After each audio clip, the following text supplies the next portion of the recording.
Hello, I'm Steve Weber, the host of Book Cheapskate. We're running through the top 10 free Kindle books featured today on bookcheapskate.com. Happy Wednesday, everyone. It's November 12th, 2025. With me, as always, is my co-host and bookworm sidekick, Cassandra. Good morning, Cass. Good morning. Ready to dive into some free reads? Absolutely. We have got 10 really diverse free books today. I mean, everything from high-octane thrillers and historical sagas to self-help and even some classic lit. It's a great mix. Definitely something for everyone looking for their next free read. Okay, let's jump right in with book number 1, ALPHA. It's book 1 in the Black Flag series by Steven Konkoly. Right, Konkoly. He's a Wall Street Journal bestseller known for these political thrillers, suspense genre. And this one sounds like it doesn't hold back. It's described as a pulse-pounding conspiracy thriller. Yeah, the setup is classic but intense. You've got Daniel Petrovich, former covert operative from this DoD Black Flag program.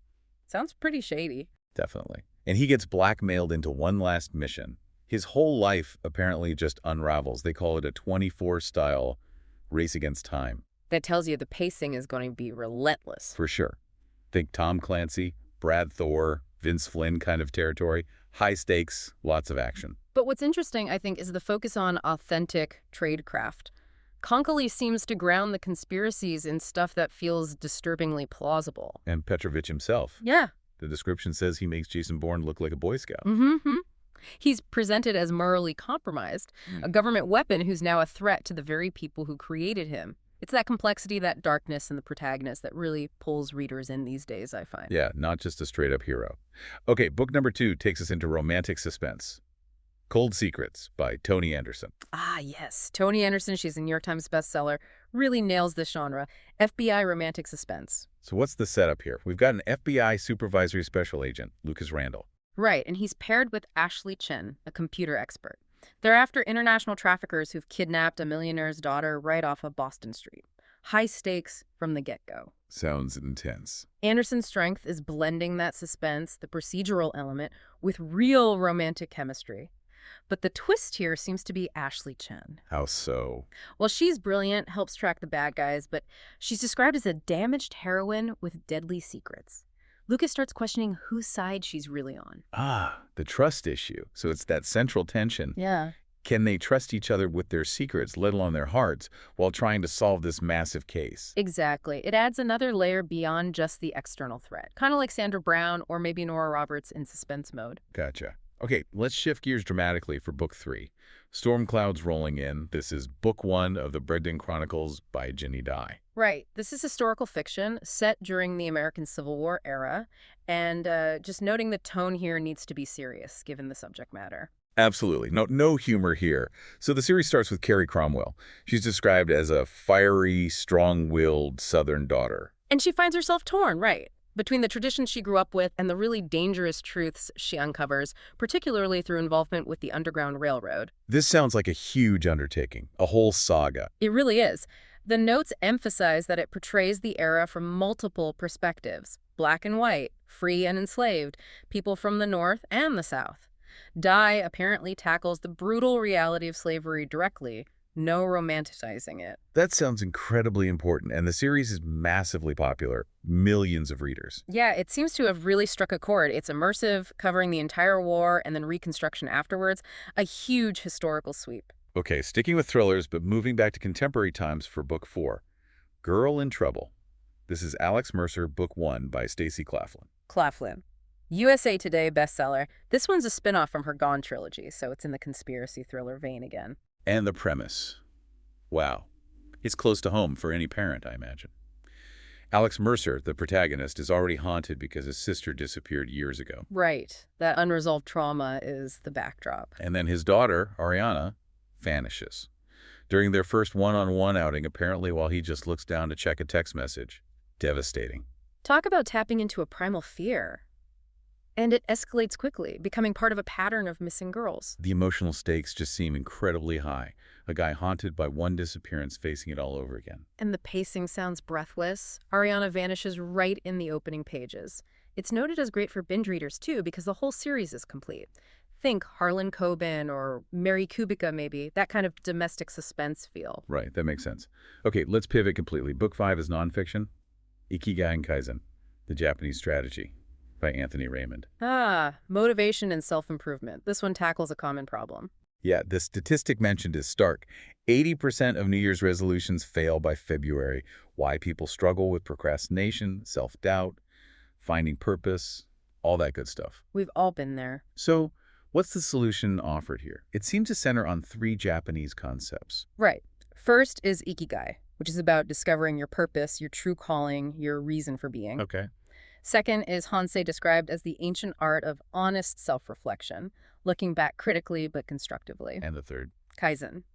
This one's really interesting. It's an incremental approach to achieving goals apparently developed by engineers and scientists. Small, continuous improvements. So, Ikigai for direction, Hansei for reflection, and Kaizen for action. Exactly. It offers a practical system, maybe unlike some Western advice that can feel a bit rigid or just vague. The analysis highlights Kaizen as particularly powerful. Why is that? Because it directly fights that all-or-nothing thinking, where you mess up once and just quit. Kaizen is all about making tiny, consistent improvements, 1% better each day. That sounds manageable. The book promises to improve productivity by a factor of 10. That's a bold claim. It is, but the principle seems sound. Applicable whether you're a student, a busy parent, an entrepreneur, anyone trying to make progress, sort of like Atomic Habits or The Power of Habit, and that focus on small changes. Interesting stuff. Okay, back to fiction. Book number 6, Seductive Secrets.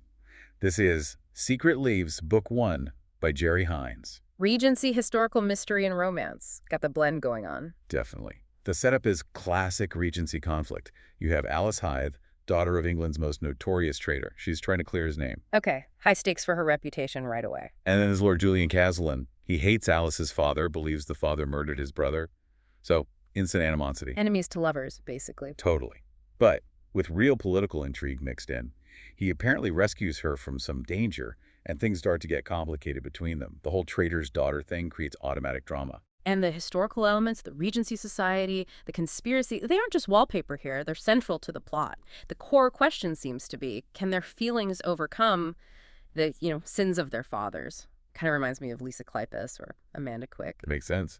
All right, Book 7 takes us way out there. Atlantis Devil Sea by Bob Mayer. Bob Mayer, New York Times bestseller, former Green Beret. He writes these big, sprawling adventure stories.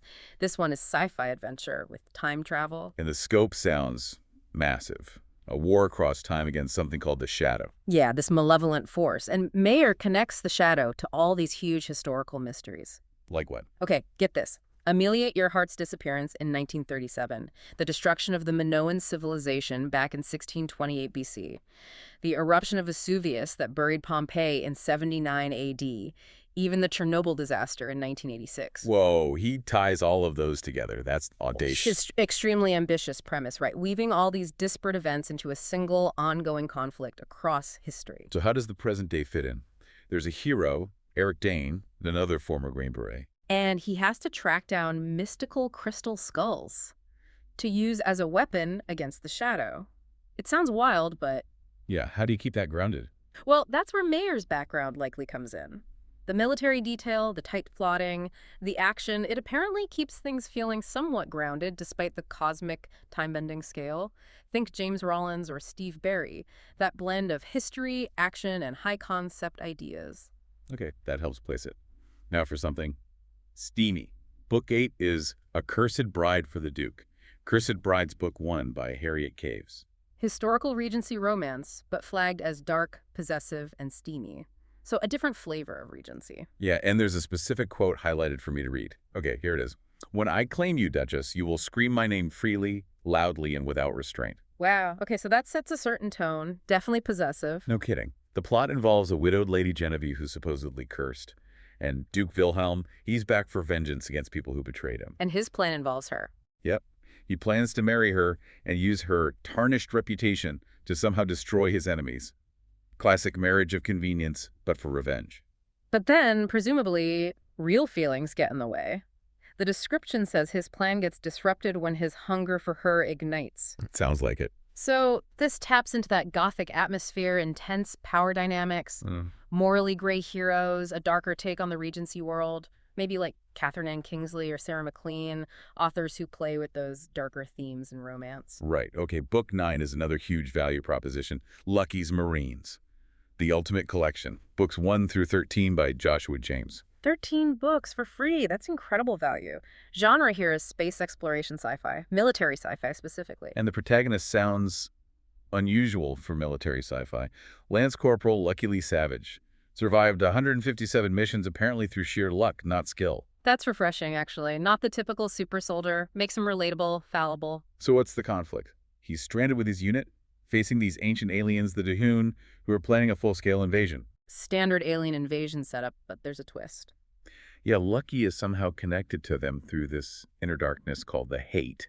And this hate might be humanity's only hope against them. Okay, so you've got the gritty military realism, maybe like Old Man's War, but combined with this internal, almost psychological or cosmic horror element, the hate sounds intriguing. It definitely elevates it beyond just pew-pew space battles. That internal struggle adds a whole other dimension. Yeah, the psychological horror aspect sounds like it could be really compelling, maybe pushing into Warhammer 40K territory in terms of tone. Okay, finally, book number 10.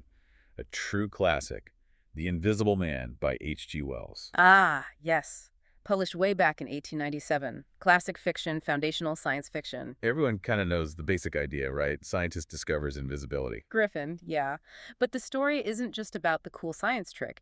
It's about what that power does to him. His triumph quickly turns sour. How so? Isolation, paranoia. It leads to a complete moral collapse. He becomes this murderous madman, terrorizing the countryside. So it works on two levels. A thrilling story, but also a deeper examination of things like identity and power. Absolutely. Wells is one of the fathers of sci-fi for a reason. The novel is a timeless moral fable. It's still incredibly relevant today. Why do you think it holds up so well? Because the real horror isn't the invisibility itself. It's what isolation and unchecked power do to the human psyche. What happens when genius has no empathy or accountability? That's a question we're still grappling with. Essential reading, really, to understand where so much modern genre fiction comes from. Definitely. It explores themes that writers are still unpacking today in all sorts of ways. Well, thanks for joining us today. And remember, if you want to download any of the books we've mentioned today from Amazon, visit us at bookcheapskate.com, and you'll have all the links right there. But do it now before these deals expire. Who knows, they might even expire later today. And don't miss tomorrow's show, very morning. It's all brand new. Cass, we'll do it again then. Sounds good. See you tomorrow. Until then, keep on opening new worlds with great books without blowing a massive hole in your wallet. And whatever you do, remember this. When you read, Your mind becomes its own kingdom.